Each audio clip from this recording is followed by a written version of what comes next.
পাহাড় হলো না আমাদের কাছে একটা আবেগ। তাই যখনই আমরা ছুটি পাই বা ক্যালেন্ডারে দেখি যে সামনে কিছু ছুটি আছে, তো আমরা কোনো রকমভাবে চেষ্টা করি যে বারবার পৌঁছে যাওয়ার সেই পাহাড়ি ছোট্ট গ্রামে, যেখানে আছে নির্ভেজাল প্রকৃতি, পাখির ডাক এবং সেই মানুষগুলোর আতিথেয়তা।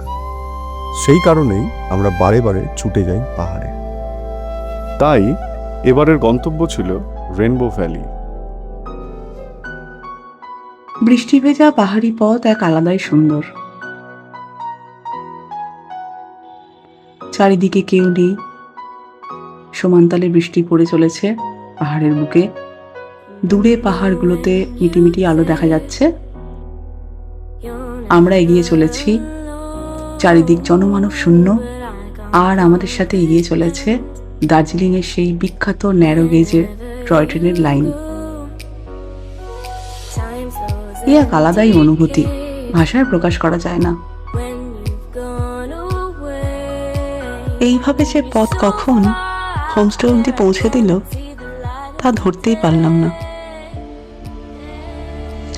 ভোর হতেই চারিদিকটা কেমন দেখাচ্ছে সেটা দেখার জন্য তাড়াতাড়ি করে জানলা খুললাম। জানলা খুলে মন একেবারে শান্ত হয়ে গেল।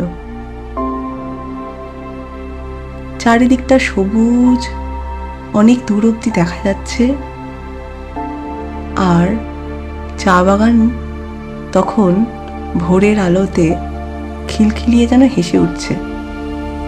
আর যেটা একদম না বললেই নয়, অসাধারণ এই হোমস্টেটা ছিল একদম চা বাগানের মাঝে।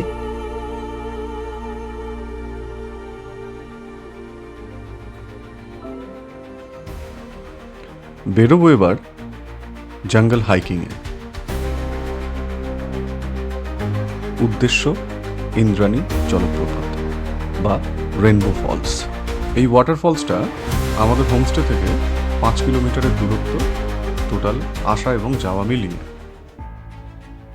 জঙ্গল হাইকিং এর এই পথটা এক আলাদা রকমের সুন্দর। চারিদিকটা কেমন যেন সুন্দর, রোমাঞ্চকর একটা পরিবেশ। কিছু দূর এগোনোর পর চোখে পড়ল ওখানকার স্থানীয় মানুষেরা নিজেদের বসবাসযোগ্য একটি বাড়ি অথবা হোমস্টে তৈরি করছে। পরিত্যক্ত বাড়ির পাশ দিয়ে শুরু হলো আমাদের জঙ্গল হাইকিং। ট্রেলসটি নেমে গেছে সরু রাস্তা ধরে জঙ্গলের মাঝ বরাবর।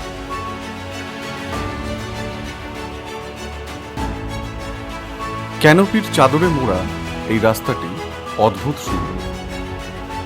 আমরা হাঁটছিলাম আর মনে হচ্ছিল এ কোন জগতে চলে এসেছি।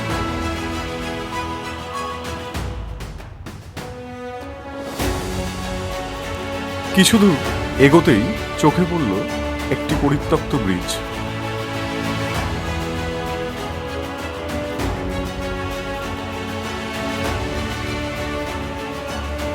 ব্রিজের পাশে কলকল করে বয়ে যাচ্ছে এক পাহাড়ি ঝোড়া। আরেকটু এগিয়ে দেখলাম সর্পিলাকার একটি রাস্তা। এই জায়গাটি পার করে আমরা এগিয়ে চললাম আবার। উদ্দেশ্য একটাই, রেনবো ওয়াটারফলস। পাহাড়ে তো বর্ষা অনেক আগেই তার উপস্থিতি জানান দেয়, তাই বর্ষার এই জল পেয়ে গাছগুলো অনেক বেশি পরিপুষ্ট হয়ে উঠেছে আর একে অপরের অনেক বেশি কাছাকাছি চলে এসছে। যত সামনের দিকে এগোচ্ছি জলপ্রপাতের আওয়াজ তত বেশি গভীর, তত বেশি লাউড হচ্ছে। আর এই যে সামনে দার্জিলিংয়ের সেই বিখ্যাত রেইনবো ওয়াটারফলস।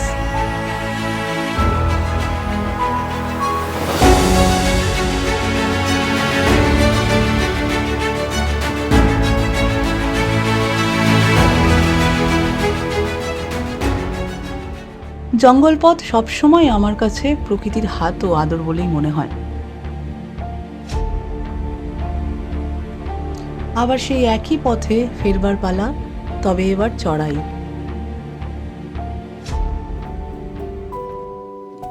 সূর্য ডোবার পালা চলে এসছে। তাই আমরাও এবার সানসেট পয়েন্টে।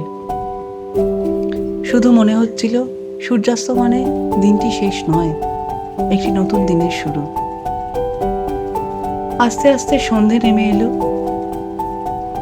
আর পাহাড়ের গায়ে একটা একটা করে আলো জ্বলে উঠল, যেন কেউ দ্বীপ জেলে রেখেছে।